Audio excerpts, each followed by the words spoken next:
안녕하세요. 정동섭의 민법, 민사특별법 마스터북 37강.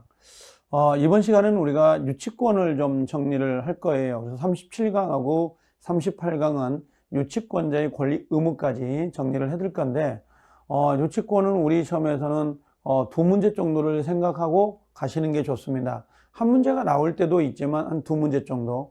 보통 일반적으로는 유치권의 성립 요건을 물어보는 게 한 문제고요. 그 다음에 유치권자의 권리, 의무, 소멸까지를 사례형으로 문제를 내서 준사례형으로 한 문제 정도가 배정이 된다고 보시면 될 거예요. 그래서 이번 시간에는 우리가 유치권이다라고 하는 거 있죠. 요 성립 요건을 좀 정리할 건데요.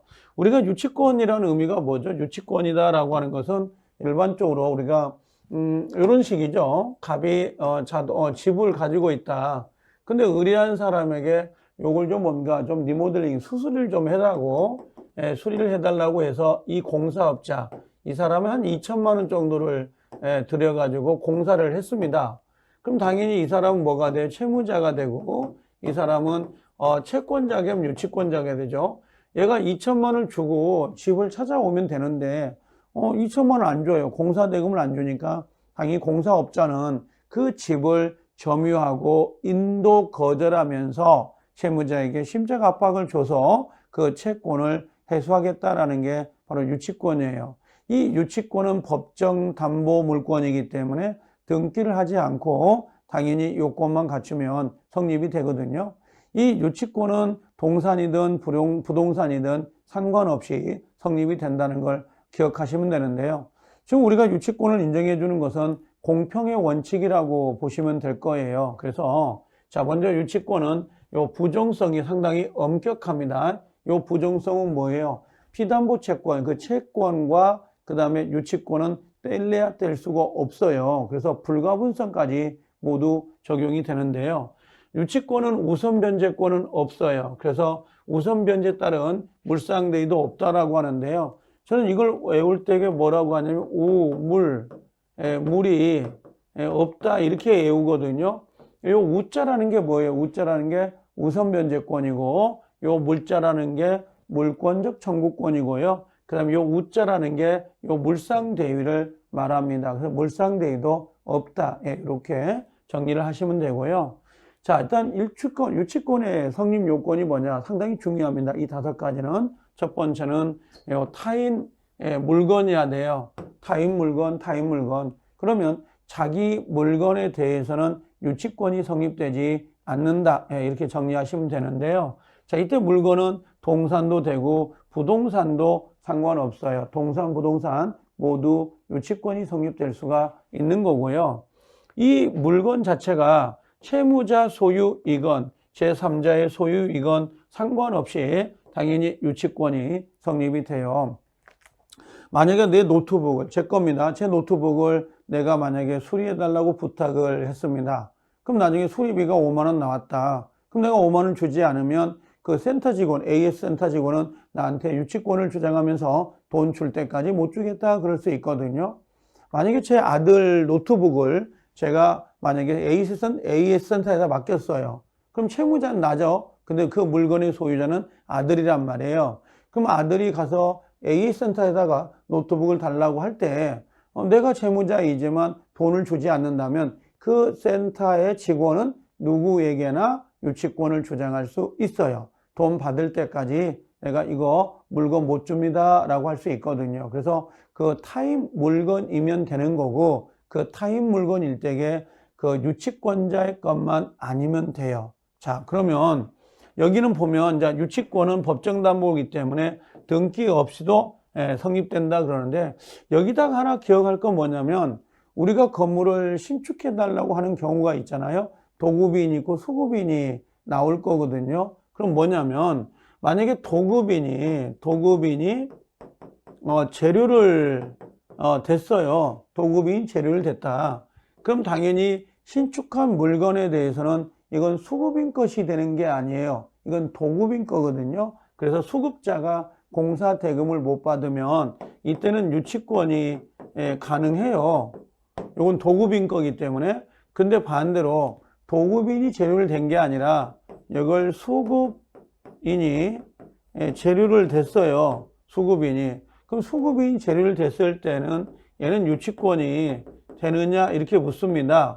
이건 안 돼요. 왜 그러냐면 수급자가 돈을 들여가지고 건물을 지으면 이건 수급인 소유에 속하기 때문에 자기가 공사대금을 못 받았다고 해서 그걸 유치권을 주장할 수는 없다. 이렇게 정리하시면 돼요. 그래서 요게 의외로 요게 상당히 중요합니다. 요 도급인 재료 유치권 되고요. 수급인 재료 유치권 안 된다. 일단 이렇게 하나 정리할 필요가 있어요. 자, 일단 첫 번째가 타인 물건이어야 된다. 자, 두 번째는 자, 채권하고 물건 사이에는 결련성이 있어야 돼요. 결련성이 있어야 된다. 결련성이라는 건데요. 요 결련성은 27회 때 독자적으로 문제를 내기도 했습니다. 자, 어떤 거냐면 갑이라는 사람이 이렇게 자동차를 수리해 달라고 을에게 맡겼어요. 그러면 당연히 수리비가 나올 거 아니에요? 그럼 수리비가 100만 원이다. 그럴 수 있죠. 그럼 자동차는 여기와 있을 거란 말이야. 그러면 우리가 봐요. 채권은 얼마예요? 채권은 여기서는 100만 원이죠. 근데 거기 물건이 뭐예요? 물건이 요거 자동차잖아요. 그러면 우리가 일반적으로 요 채권하고 요 물건 요 사이에는 결련성이 있죠. 이 자동차를 수리했으니까 수리비 100만 원이 나온 거 아니냐 이거지. 이걸 우리가 유치권이라 그래요. 결련성. 그럼 우리 시험에서는 결련성이 있느냐 없느냐 그걸 물어볼 거거든요. 그러면 결련성이 있는 것 중에 요 긍정되는 거 유치권이 나오는 게 공사대금하고요. 요 비용상환 청구권 조심하세요. 필요비, 유익비는 비용상환이 나옵니다. 유치권이 된다고. 근데 우리가 여러분들 앞에서 뭐라고 했냐면 요 지상권하고 그 다음에 전세권에서는 필요비 청구권이 없잖아요. 그죠? 필요비 청구권이 없으니까 만약에 지상권자나 전세권자가 필요비를 받기 위해서 유치권을 행사합니다. 그럼 이건 X. 그죠? 왜? 지상권, 전세권은 필요비 청구권이 없으니까 유치권 자체를 행사한다는 게 이상해지잖아요. 근데 유익비에 대해서는 청구권이 있기 때문에 당연히 행사할 수는 있겠지만 필요비를 좀 조심을 하시라는 거. 자, 요 물건의 수선대금 요거 좀 체크해 주시고요. 자, 동일한 그러죠. 동일한 법률관계, 동일한 사실관계.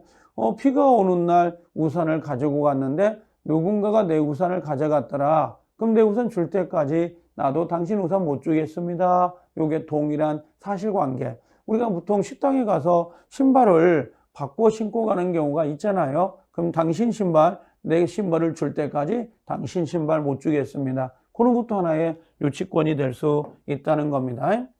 자, 그런데 유치권이 부정되는 경우가 있어요. 그게 요 보증금, 권리금 같은 거 있죠? 여기 부속물 매매는 뭐냐면 매매대금이에요, 매매대금. 요 매매대금은 결련성이 없어서 유치권이 나오질 않습니다. 그다음 요거 조심할 거, 건축자재대금이요. 실제 우리가 실무에 나가보면 유치권을 행사하는 사람들이 거의 한 60, 70%가 이 건축자재대금 때문에 유치권을 행사하는 경우가 의외로 많습니다. 이게. 근데 결련성을 인정하지 않아요. 그래서 요것들은 원래 유치권을 주장할 수 없다는 겁니다. 자, 그래서 첫 번째는 타인 물건, 두 번째는 뭐라고요? 결련성이 있어야 된다. 자, 세 번째는 가볼까요?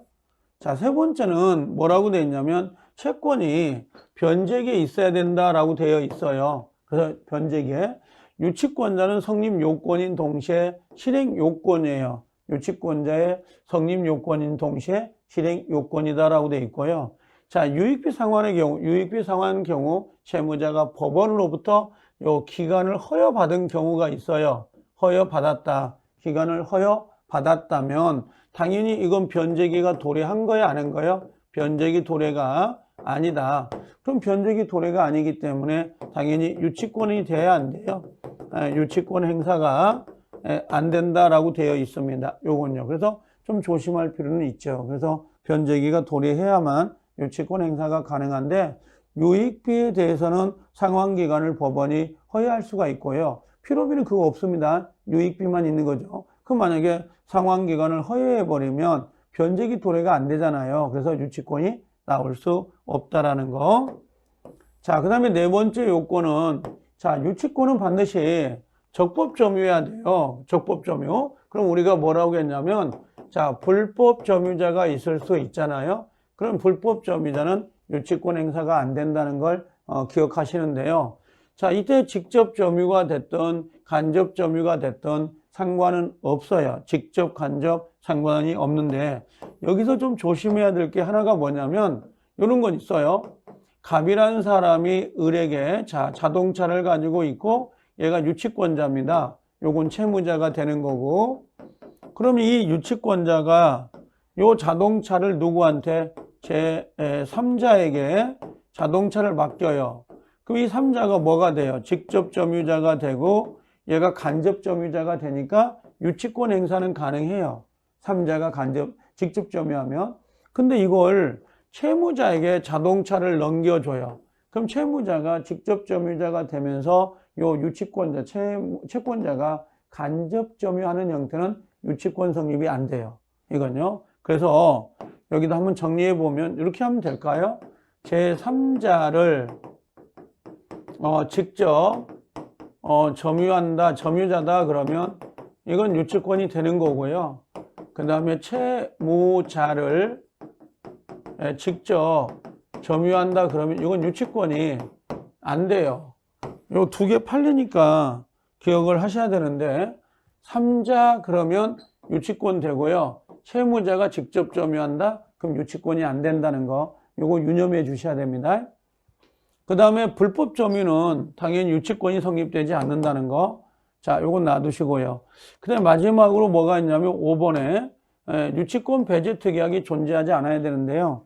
유치권은 법의 규정에 의해서 성립이 된다 하더라도 배제 특약이 가능해요.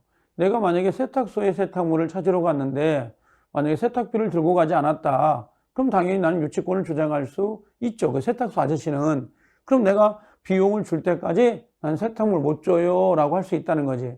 근데 동네 장사잖아요. 동네 장사인데 세탁비 안 가져왔다고 난 유치권 행사합니다. 그러면 좀 살벌해지잖아요. 그래서 세탁소 아저씨가 그러면 오늘 세탁물 가져가고 내일까지 주세요. 아니면 모레까지 주세요 라고 할 수가 있거든요. 그러면 당연히 유치권 배제 특약이 가능해져 버려요.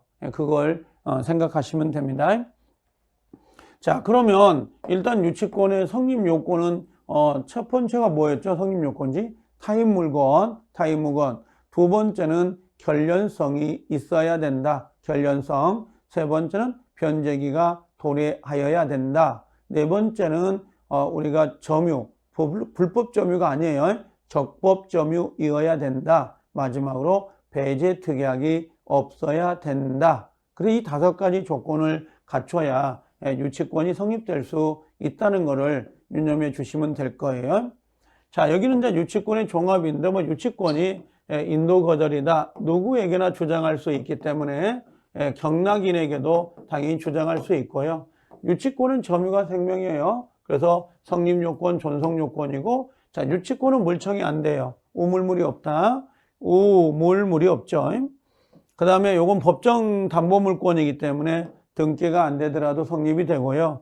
부종성이 있어요. 엄격합니다. 불가분성이 엄격하다는 게 무슨 말이에요? 네. 피담보 채권을 전부 변제받을 때까지 유치권을 전부 주장할 수 있어요. 내가 만약에 수리비가 100만 원인데 상대방이 50만 원을 이행하면 나도 50만 원만큼 이행을 해줘야 되느냐? 아니에요. 전부 받을 때까지 유치물 전부를 유치할 수 있습니다. 이게 불가분성이에요. 그래서 불가분성이 적용된다는 걸 정리해 주시면 될 거예요. 그래서 이번 시간에는 우리가 유치권의 성립 요건을 하나 정리했는데 상당히 중요한 부분들입니다. 다음 시간에는 우리가 유치권자의 권리와 의무, 그 다음에 유치권의 소멸을 하나 정리할 거예요. 그래서 유치권은 2개로 정리를 할 건데 상당히 중요한 거니까 여러 번 반복해서 좀 봐주시기 바랍니다. 자, 여기까지 정리합니다. 고생하셨습니다. 감사합니다.